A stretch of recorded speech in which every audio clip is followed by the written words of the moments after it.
Okay, this is also one of those videos where I just fly by the seat of my pants today because I don't have time to write an outline because I just got done Skyping with Cassidy and I forgot to do the intro. Hi, I'm Cass! I'm not Cassidy, I'm Lilu! Crises! And this is Cass, and this is Cass Lee Productions.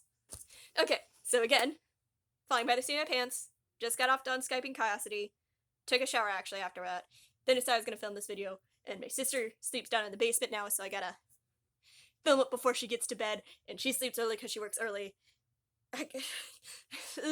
And she's gotta sleep early because she gets up early for work. So yeah, sorry for probably how much I'm gonna ramble and rant like I used to. Still do. Um, so we'll just try to keep to the minute marker down there at the bottom and pray for the best. Or hope for the best. Whatever you prefer. So today I wanted to talk about walking on the side of the road. I'm not sure what I'm going to tell this video, honestly, but that is what this is going to be about. Okay? Okay. Oh, and I'm filming with my phone this time, so I don't know why, but I felt like the need to tell you that.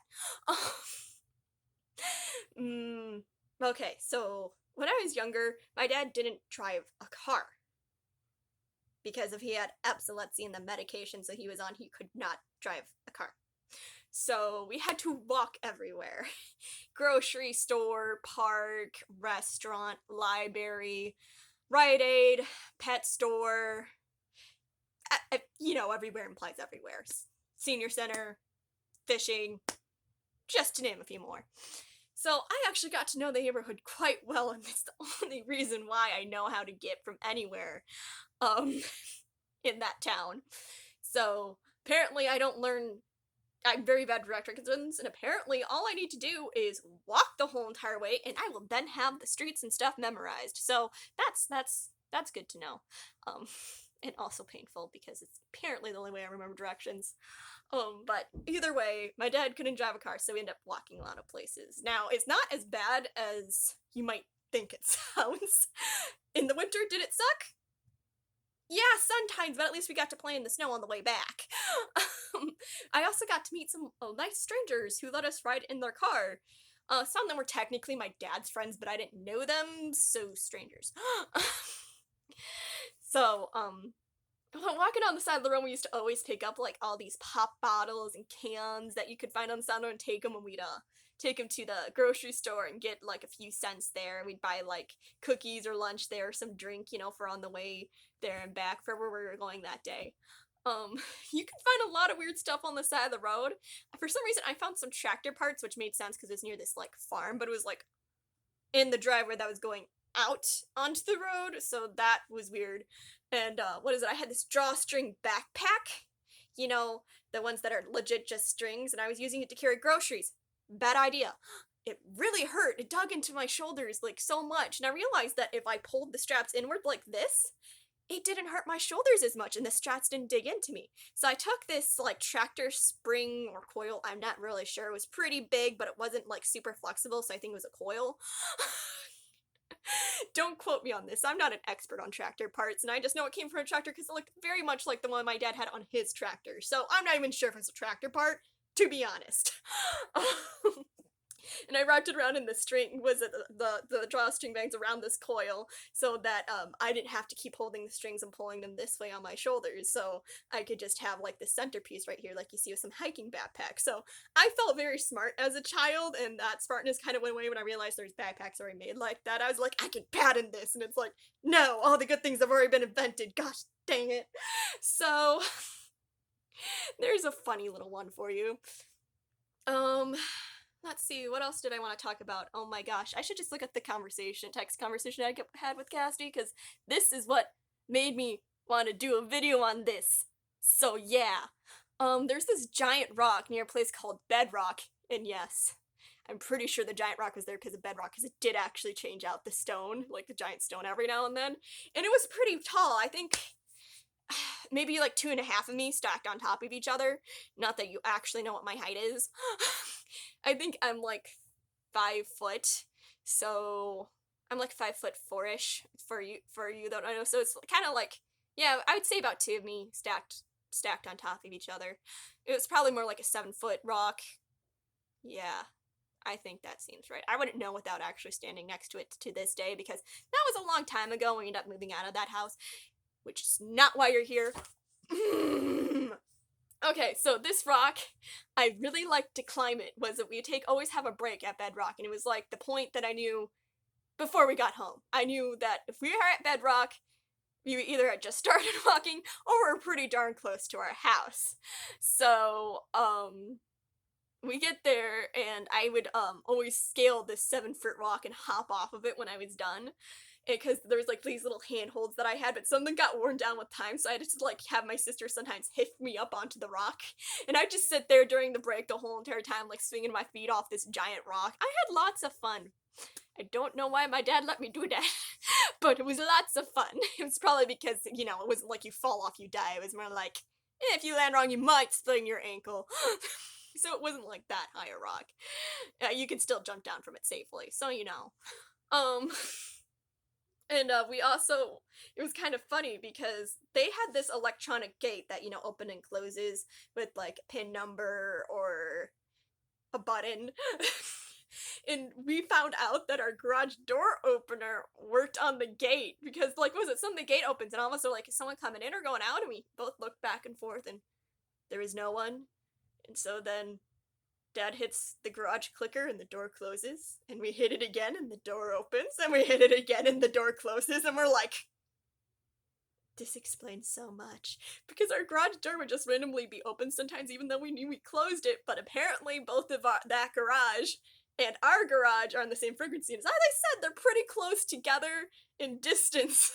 So that was kind of funny and also scary because it's like, we could rob this place.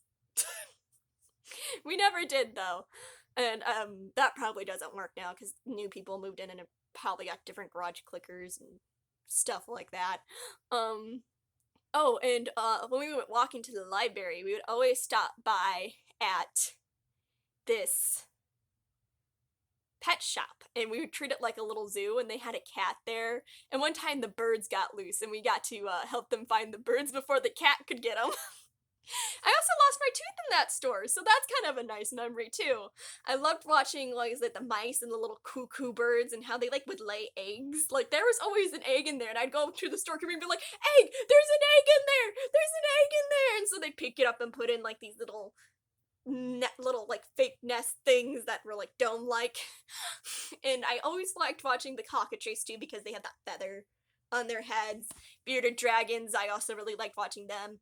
I kind of only glanced at the snakes, even though I really like snakes. But they just kind of sat there in the cage.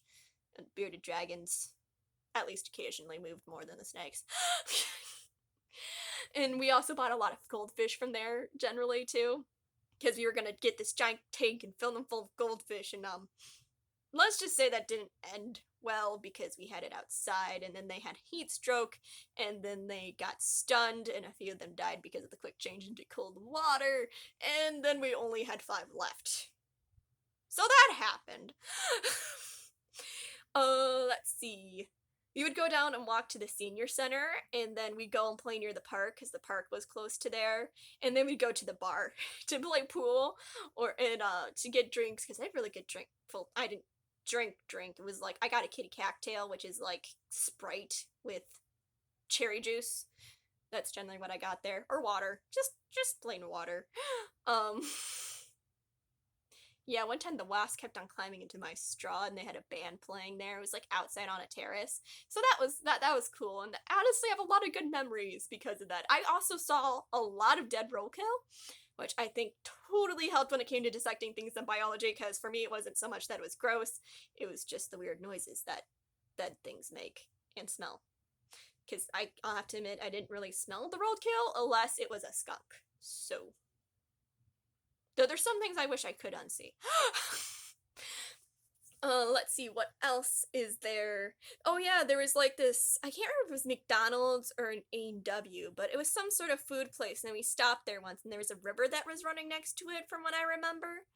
And, there was a really nice lady there, And the only reason why I kind of remember her is because on our way home from the walking home, the car she pulled over and actually offered us a ride, and she had that like powdered Chex mix thing, dog chow. She had the dog chow mix, and that was like really delicious. I love that. That was very cool. She's like, "Well, I saw you guys, at our place, and you seemed really nice, so I thought I'd give you a ride home." And so that was a very nice act from a stranger. We also got to stop at a lot of garage sales, which was cool. We'd stop by the video store on our way there or back, and then when we just got home, our feet would be so bad sometimes, and we'd just be so tired that we just like microwave a dinner, put in a movie, and just sit there and watch it. So I have a lot of good memories because of walking on the side of the road. Did I sometimes hate it? Yes. Could it get boring? Also, yes, but I'm also a small ADHD child, so I did a pretty good job of entertaining myself. And this is around the time I started writing stories in my head because it's something to do.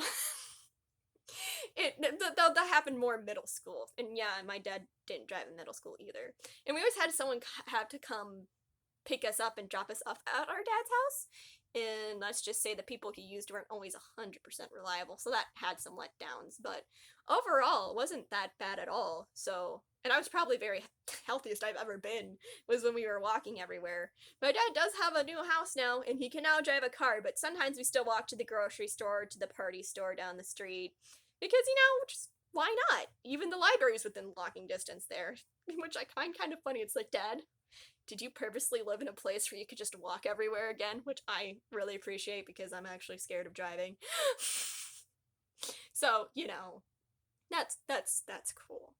I think that's all actually. If I think of more, obviously I'll make a second video, but I think that's everything. So like and subscribe, the whole shebang, ba-boom, ba-bang. Hope I made you laugh. Let's see, what else do I say? No, I think that's it, and then I ramble for another 10 minutes. Bye!